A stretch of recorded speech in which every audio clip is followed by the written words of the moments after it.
pada pagi hari ini. Bapak kami mengucap syukur, terima kasih buat bangun pagi. Terima kasih Tuhan berikan kami berkat-berkat yang luar biasa. Terima kasih Tuhan berikan kami kesembuhan. Dan pagi hari ini kami diberikan kekuatan untuk kami boleh datang kepadamu. Kami bawa korban syukur kami yang terbaik. Di dalam nama Tuhan Yesus kami menyerahkan dari awal, pertengahan hingga akhirnya dalam pimpinanmu. Kami percaya hari ini Tuhan memberikan berkat yang lebih dan lebih lagi buat setiap kami semuanya. Terima kasih Bapa, inilah kami, di dalam nama Yesus kami berdoa. Haleluya. Amin.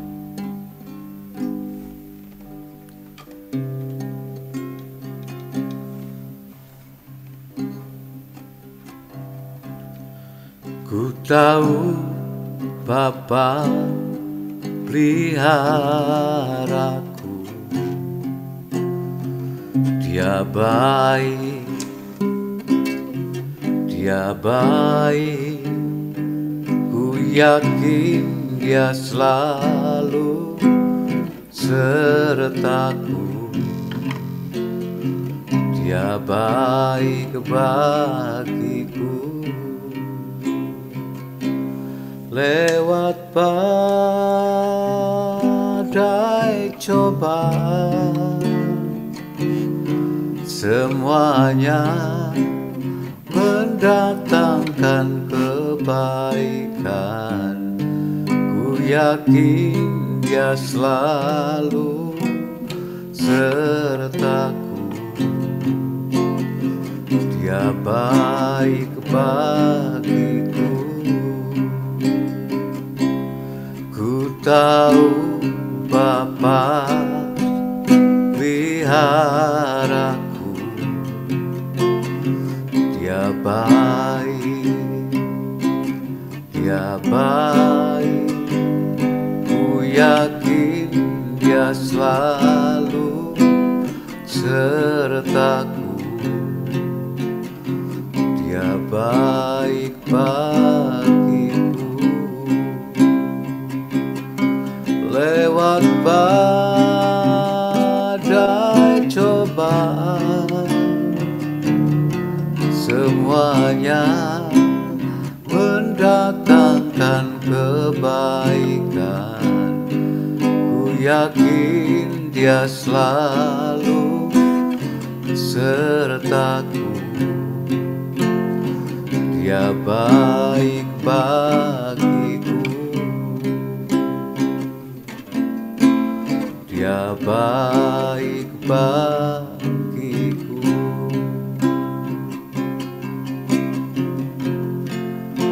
Kami menyembah-Mu ya Tuhan,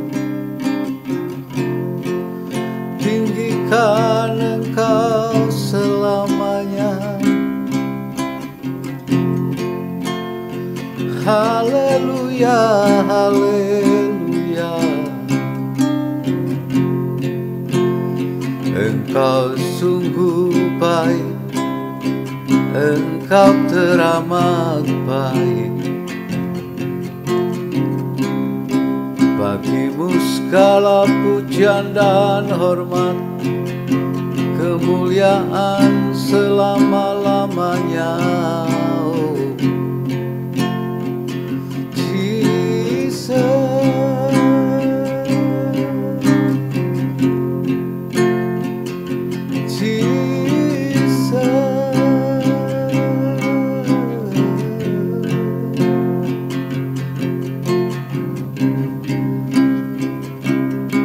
Kami bangga ya Tuhan, memiliki Allah yang seperti-Mu. Kami bangga Yesus. Haleluya, haleluya.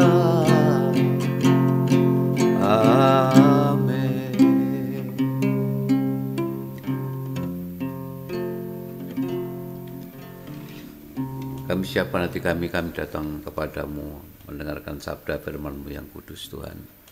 Urapi semua kami dengan pengurapan yang baru, yang dahsyat, yang luar biasa. Urapi hamba-Mu yang sederhana ini, urapi firman-Mu yang kudus, sehingga kami percaya hari ini kami setelah ibadah ini kami diberkati dengan Tuhan, dengan firman Tuhan yang luar biasa yang kami terima. Terima kasih Bapa, kami serahkan di dalam pimpinan-Mu, di dalam nama Tuhan Yesus kami berdoa. Haleluya, haleluya, amin. Salam saudara sekalian, kita akan melihat di dalam Mazmur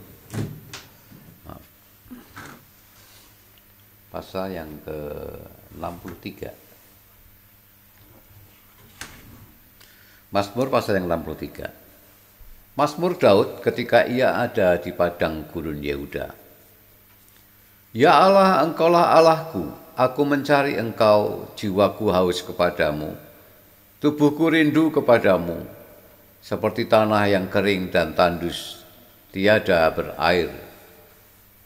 Demikianlah aku memandang kepadamu di tempat kudus, sambil melihat kekuatan-Mu dan kemuliaan-Mu, sebab kasih setiamu lebih baik daripada hidup. Bibirku akan memegahkan Engkau.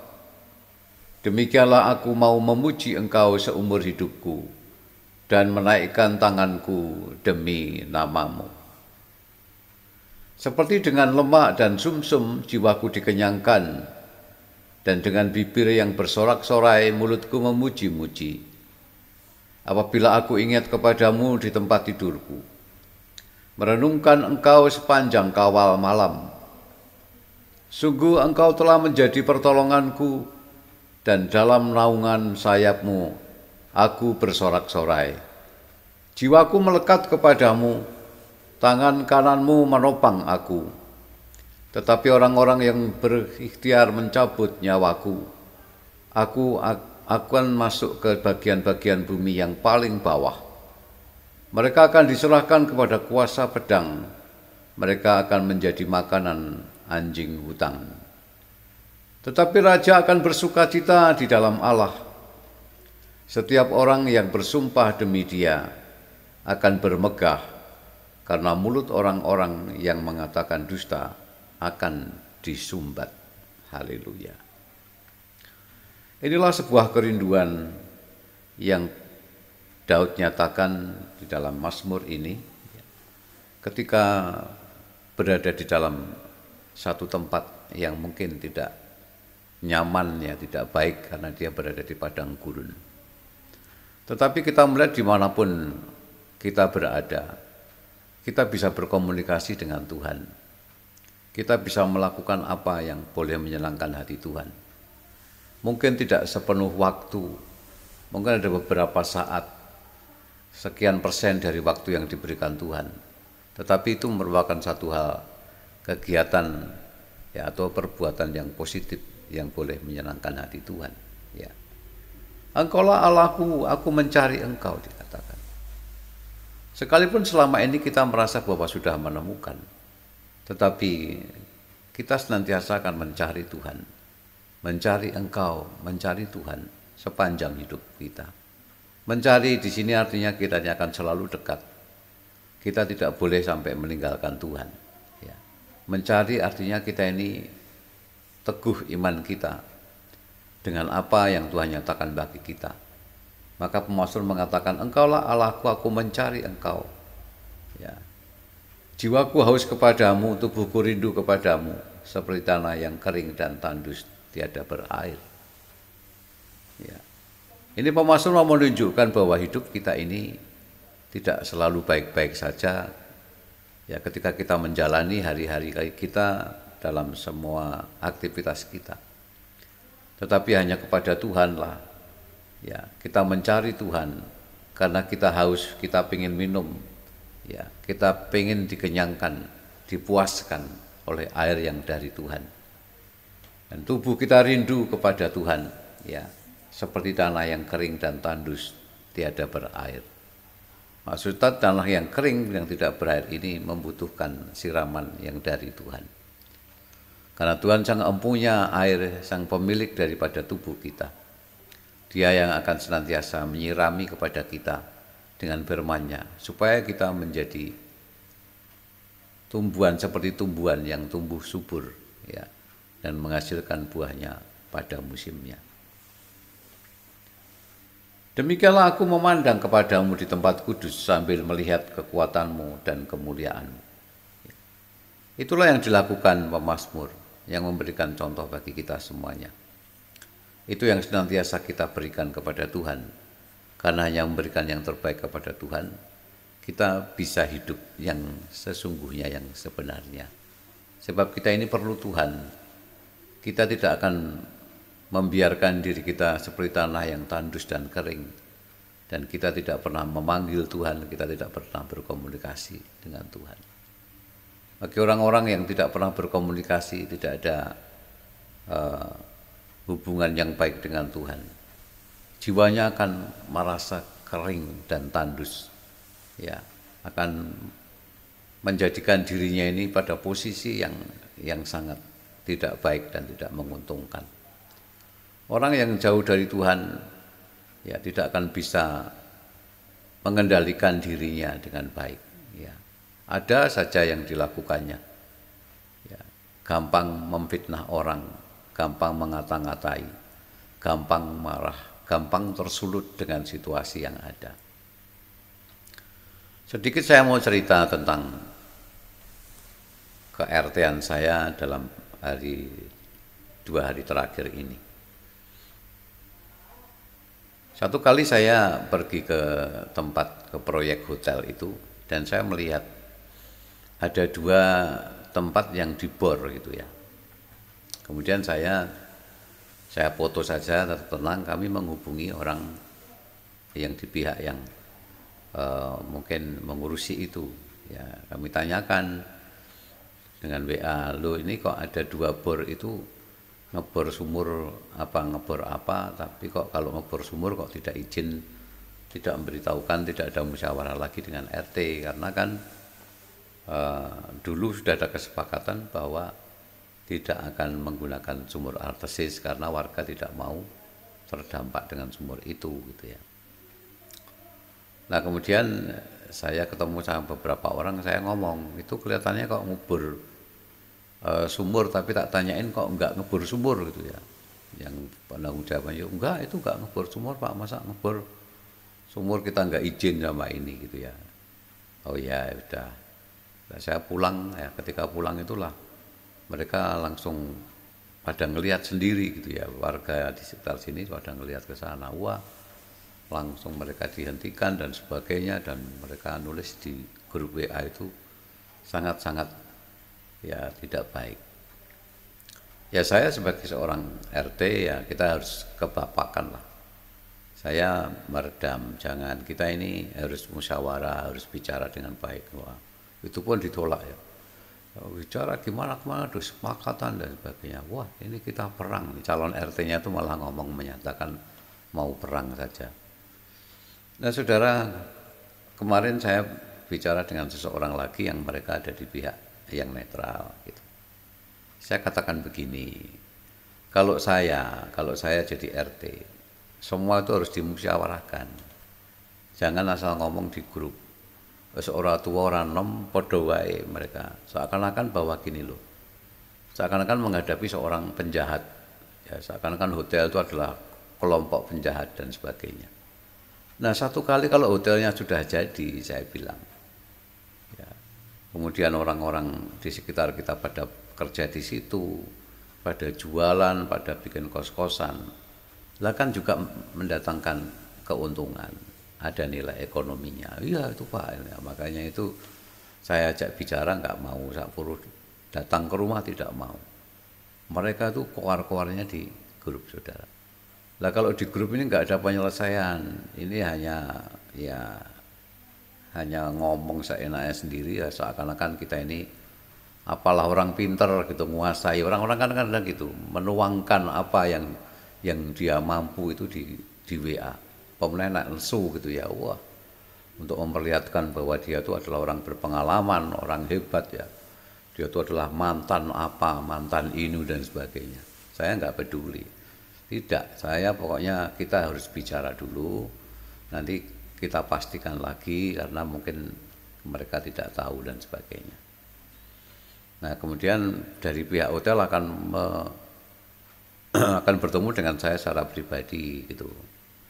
Saya bilang, tidak, jangan, kalau sekarang ini jangan ketemu pribadi dengan saya, sebab ini nanti akan menimbulkan kecurigaan ya. Jangan-jangan nanti RT ini disuap. Nah, saya mau ketemu tapi ada beberapa orang dari warga yang vokal-vokal yang ada di grup itu, saya minta untuk datang besok untuk bertemu dengan pihak manajemen. Itu kalau mau dari pihak hotel, kalau mau begitu, atau dari pihak masyarakat yang mau. Kalau tidak mau, saya tidak mau menemui. Ya, dia bisa bicara langsung di rapat RT yang akan kami adakan pada besok, ya, besok malam. Itu saudara. Nah, saya mau memberikan contoh. Orang yang tidak hidup dalam Tuhan, mereka akan sangat mudah tersulut, terbakar ngomongnya, kemudian bicaranya sudah tidak ada aturan, tidak ada tepos liro, ya. Terus mengatakan hal-hal yang itu menurut saya itu juga membuat orang lain itu merasa tersinggung, tersakiti dan sebagainya. Tidak ada mau musyawarah, tidak apa gitu ya. Intinya pokoknya pengennya marah-marah gitu ya. Itu saudara. Demikianlah aku memandang kepadamu di tempat kudus sambil melihat kekuatanmu dan kemuliaanmu. Sebab kasih setiamu lebih baik daripada hidup. Bibirku akan memegahkan engkau. Ya. Kita memandang kepada Tuhan di tempat kudus dan melihat kekuatan yang Tuhan nyatakan dan kemuliaan yang Tuhan nyatakan. Ya. Kita tidak rugi memandang, kita tidak salah memandang ke tempat kudus, sebab itulah menjadi pusat sumber dari segala sumber yang ada. Ya. Sehingga ini akan menguntungkan kita. Saudara, kalau kita sungguh-sungguh dengan Tuhan, maka kita tidak akan mengalami kerugian. Kita akan mendapatkan keuntungan yang luar biasa, sukacita yang luar biasa, damai sejahtera yang luar biasa, diberikan lagi hikmat yang luar biasa. Ya, ini keuntungannya kalau kita ini dekat dengan Tuhan. Dekat dengan Tuhan kok gitu ya.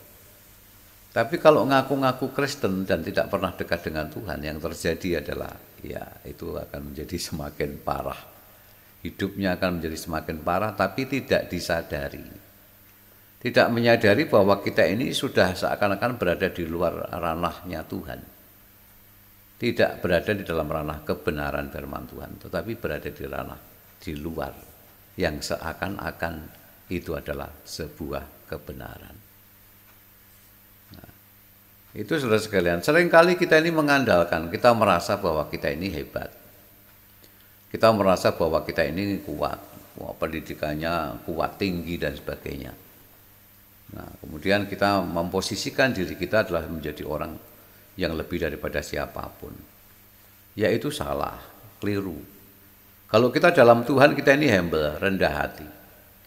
Ya. Seperti Paulus, dia bisa melakukan apa saja. Dia mengerti tentang hukum Taurat. Ya. Dia mengerti semuanya. Bahkan ketika dia menyiksa orang-orang yang percaya kepada Tuhan, wah itu gagah. Ya. Itu menyenangkan gitu. Orang bersorak-sorai kayak artis ya. Tetapi setelah berjumpa dengan Yesus, apa semua yang ada itu dibaiat Allah, dicuci bersih otaknya itu dari yang lama, dan dia hidup menjadi hidup yang baru di dalam Tuhan.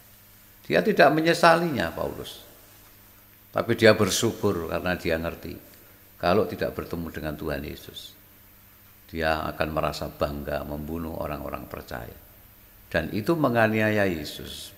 Saulus, Saulus, kenapa engkau menganiaya aku? Ya. Ketika orang-orang percaya, anak-anak Tuhan dianiaya, Tuhan merasakan bahwa itu aniaya buat Yesus. Ya.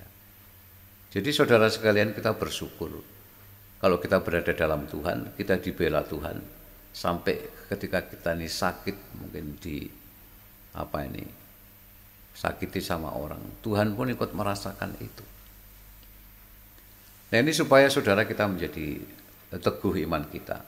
Aku memandang kepadamu di tempat kudus sambil melihat kekuatanmu dan kemuliaan.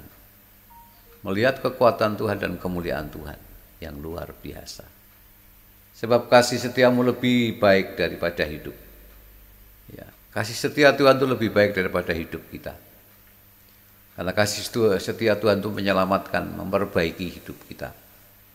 Ya, jika hidup kita tidak berada dalam Kristus, maka semuanya akan menjadi rusak dan tidak berarti. Dan pada akhirnya adalah masuk ke dalam kebinasaan. Menurut saya ini bukan menjadi sebuah kerinduan atau cita-cita kita, saudara. Supaya kita masuk dalam kebinasaan. Saya rasa tidak ada orang yang punya prinsip begitu. Nah, tetapi ketika orang itu sedang marah, mari saya ceritakan tadi, mereka bisa mengatakan apapun yang itu sudah melanggar prinsip dan orang lain mendengarnya itu jadi merinding gitu. Satu kali ada seorang hamba Tuhan. Ini sudah lama banget. Wah, hamba Tuhan ini luar biasa, saudara. Dia kalau memuji Tuhan itu senare gitarnya sampai dopedot, saudara. Saking kerasnya, saking luar biasanya. Pasti kalau dipakai sama orang ini, itu senare putus, ora ketong loro apa telu pada putus semua. Sebab menyembah aku sampai di gitu ya. Saya melihat sendiri. Satu kali dia ada apa ini silang pendapat dengan mertuanya. Nah, kemudian kamu ini kan hamba Tuhan, ada perkataan begitu. Tidak, saya bukan hamba Tuhan. Saya ini hambanya setan tuh gitu. Dia itu seorang pendeta. Tapi marah mbek mertuane dikatakan dia, kamu seorang hamba Tuhan maksudnya iki mbok yo sing ngomong sing apik, sing enak sikape. Malah ngomong aku ki hamba setan jadi. Lho piye itu? Ini seorang pendeta pujian penyembahan sampai senare do pedot. Tapi ketika dia berhadapan dengan mertuanya, ya tidak bisa mengendalikan dirinya. Nah, terkadang ketika orang itu marah, dia mau tunjukkan bahwa dia ini lebih daripada apapun, bahwa Tuhan sendiri aja dilawan, saudara. Jadi jadi piye model kayak begini. Nah, saya bilang, kita jadi orang sekalipun kita ini merasa dekat dengan Tuhan, sekalipun enggak dekat dengan Tuhan ya, sekalipun kita ini rajin datang ke gereja, tapi kalau hati kita enggak melekat kepada Tuhan, kita enggak menjalankan norma-norma yang ada di gereja, dan kita tidak taat, tidak tunduk kepada Tuhan, ya isinya cuma datang doang, pulangnya juga tetap kosong, saudara. Dan ketika dia marah, dia mengatakan, aku ini bukan anak Tuhan, lah apa anak setan. Kalau marah, orang mau menunjukkan bahwa dia ini kayak pentolan gitu, hebat. Dan dia bisa mengatakan itu supaya orang itu menjadi takut dan sebagainya, tidak tahu. Akhirnya saudara hamba Tuhan itu, seorang pendeta itu berpisah, bercerai dengan istrinya. Ya selanjutnya kehidupannya ya rusak tidak karuan, saudara, kalau enggak ada pertobatan. Demikianlah aku mau memuji engkau seumur hidupku, dikatakan pemazmur, dan menaikkan tanganku demi namamu. Ini yang Tuhan mau, saudara. Aku akan memuji Tuhan seumur hidup kita. Aku akan memujimu seumur hidupku, ya. Dan menaikkan tanganku, mengangkat tangan kita kepada Tuhan. Tanda kita ini menyerah kepada Dia. Sebab kita ini enggak ada apa-apanya, saudara. Gak ono apa-apane belas. Di hadapan Tuhan, kita ini enggak ada apa-apanya. Tetapi ketika kita mengangkat tangan kita kepada Tuhan, berserah kepada Dia, kita menjadi biji matanya Tuhan, saudara. Kita ini menjadi biji matanya Tuhan. Kalau kita disakiti, maka Tuhan akan merasa bahwa dia dianiaya dan sebagainya. Ya, kan luar biasa, saudara. Tuhan kita ini luar biasa. Nah, ini kita ceritakan terus setiap hari. Karena pemazmur juga setiap waktu dia mengatakan ini. Sampai dia mencatat sebuah catatan yang hubungan yang erat dengan Tuhan. Ketika dia dalam penderitaan, ketika di dalam kesengsaraan, dalam himpitan, dalam tekanan, dia selalu hanya mengatakannya kepada Tuhan. Ya. So kalau kita menyadari seperti itu saudara, kita sekarang menjadi biji matanya Tuhan berarti bukan berarti apa itu cedak mbak Tuhan terus kita ini seenak kita sendiri, kan tidak. Itu dunia. Kalau merasa dekat dengan presiden saja, wah sudah mentang-mentang ke sana kemari. Ya, memfitnah ini, memfitnah itu, ya. Dan mengatakan begini begitu. Ya, ada unsur-unsur yang lain yang unsurnya adalah mengenai fulus. Maka terus akan membabi buta, mengatakan perkara-perkara yang sudah di luar daripada nalar kebaikan manusia. Makanya pemazmur mengatakan demikianlah aku memuji engkau, mau memuji engkau. Seumur hidupku menaikkan tanganku demi namamu. Demi nama Tuhan, saudara. Nah, kalau kita ngerti tentang prinsip kebenaran ini, bahwa akhir hidup kita juga Tuhan yang akan menanggung, yang akan menopang, yang akan membawa kita. Maka mari kita tunduk kepada Tuhan, saudara. Ya, takut akan Tuhan itu bukan berarti takut malah belayu, malah lari sifat kuping, enggak. Tetapi kita takut itu artinya kita semakin dekat dan semakin tunduk, kita semakin hormat kepada Tuhan. Apapun yang terjadi dalam hidup kita ini, sekalipun kita ini mungkin dianggap sebagai orang yang top, yang hebat, tetapi kita semuanya adalah biji matanya Tuhan. Tetaplah menjadi berkenan sampai selama-lamanya. Sungguh engkau telah menjadi pertolonganku, dan dalam naungan sayapmu aku bersorak-sorai. Jiwaku melekat kepadamu, tangan kananmu menopang aku. Sungguh artinya ini amin ya, kepastian. Tuhanlah menjadi pertolongan kita semuanya, saudara. Tidak ada pertolongan dari tempat yang lain. Pertolongan manusia itu hanya bersifat sementara. Itu aja terkadang kalau pas hatinya tidak baik, saudara, itu akan diundat-undat. Saudara tahu diundat-undat. Makanya kalau kita pas baik itu, ya hati-hati. Suatu kali ketika nggak cocok, wow, jadi benturan, jadi bentrokan yang sangat luar biasa. Ya, padahal baik-baik saja, wah sudah kayak lem sama perangko, gitu. Perangko sama amplop gitu ya. Tapi ketika sedikit agak ada kurang tersinggung sedikit, maka itu akan menjadi satu perpecahan yang luar biasa. Ya. Engkau menjadi pertolonganku, dan dalam naungan sayapmu aku bersorak-sorai. Jiwaku melekat kepadamu, tangan kananmu menopang aku. Wah, luar biasa. Saudara sekalian, ini menguatkan hati kita supaya kita hidup benar di hadapan Tuhan. Sekalipun kita ini mungkin ada menderita, ada persoalan, yang tantangan, yang kekurangan dan sebagainya dalam hidup kita, tidak apa-apa, kita berserah. Ya, percayalah bahwa Tuhan akan menolong kita. Ya, sampai suatu kali kita akan melihat, atau bahkan kita ini lupa kalau sudah ditolong sama Tuhan. Ayat 9, tetapi orang-orang yang berikhtiar mencabut nyawaku akan masuk ke bagian-bagian bumi yang paling bawah. Mereka akan diserahkan kepada kuasa pedang. Mereka akan menjadi makanan anjing hutan. Orang yang berikhtiar, yang memfitnah saudara kita semua sebagai anak-anak Tuhan, ini lihat ini, resikonya adalah akan masuk ke bagian-bagian bumi yang paling bawah.